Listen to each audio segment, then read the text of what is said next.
एक गांव में रघु नाम का लड़का रहता था। रघु बेहद ही आलसी और कामचोर था। उसकी आलस के चलते उसके माँ सीता और पिताजी रामलाल बड़े परेशान रहते थे, क्योंकि रघु अपने पिताजी के साथ मीठे आलू बेचने में मदद नहीं किया करता था।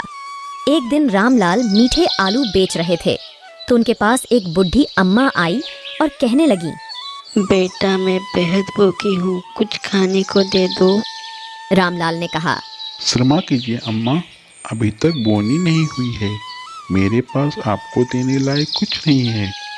ऐसा मत कहो बेटा, बड़ी भूखी हूँ, अब तो ठीक से चला भी नहीं जा रहा।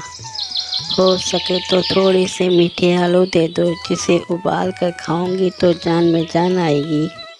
बुढ़ी अम्मा के मीठे आलू मांगने पर रामलाल हिचकिचाते हुए कहा, मीठे आलू तो अच्छा, तो ठीक है, मैं थोड़े बहुत आलू आपको दे देता हूँ। वैसे भी सुबह से बोनी नहीं हुई है और आप मेरे पहले ग्राहक हो। रामलाल ने बुढ़ी अम्मा को मीठे आलू दे दिए।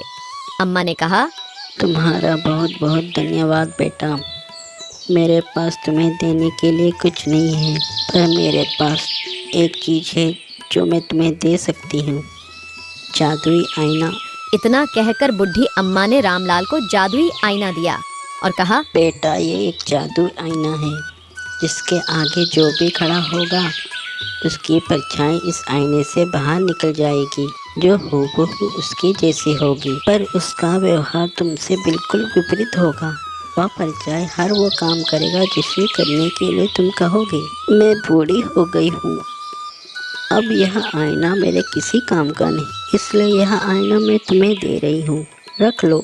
और एक बात ध्यान रखना, जैसे ही परछाई का काम खत्म हो जाएगा उसे वापस जादुई आईने पे भेज देना, वरना वह तुम्हारी जगह ले लेगी और उसकी जगह तुम्हें उस आईने में जाना होगा। इतना कहकर बुढ़ी अम्मा वहां से चली गईं।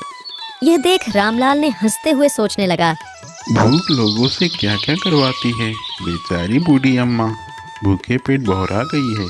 पता नहीं इस मामूली आईने को लेकर क्या क्या अनाप शनाप बोल रही थी। शाम हो गई। रामलाल वापस घर की ओर लौटा। सीता को वहां आईना दिखा। सीता ने रामलाल से पूछा और रामलाल ने सीता को सारी बात बताई। सीता ने कहा, आप इस आईने को घर क्यों ले आए? क्या पता किसी ने काला जादू किया हो। वैसे भी हमारे आलू के व्यापार से कुछ लोग बेहद जलते हैं। मैं इस आईने को अपने घर पर नहीं रखने वाली। इतना कहते हुए सीता ने आईने को घर के बाहर फेंक दिया। पर यह सारी बातें रघु बाहर खड़े सुन रहा था। उसके खुरापाती दिमाग में आइडिया आता है, अगर उस बुढ़ी अम्मा की बात सच हुई और ये आईना जादुई निकला, मेरी तो लॉटरी लग जाएगी। माँ, पिताजी हमेशा मुझे कामचोर के ताने दिया करते हैं।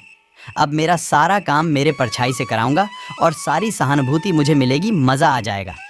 इतना कहकर रघु ने आईने को उठाया और जंगल की ओर भाग गया। कुछ समय बाद रघु आईने के सामने खड़ा था।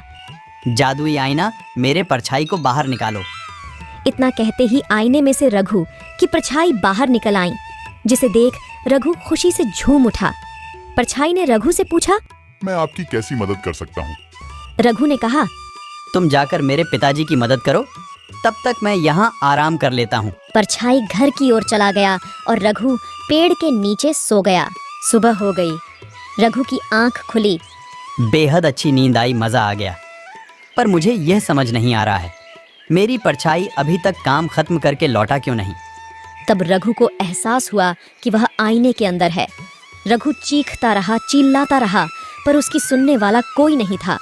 कहानी से हमें यह सीख मिलती है कि हम जब भी अपने जिम्मेदारियों से भटकेंगे तो एक बार आईना जरूर देखिए, क्योंकि एक आईना ही है जो आपके पीछे खड़ी जिम्मेदारियों को दिखा सकता है। ऐसे ही मज़ेदार कहानियों के लिए हमारे चैनल को सब्सक्राइब और लाइक करना ना भूलें। धन्यवाद।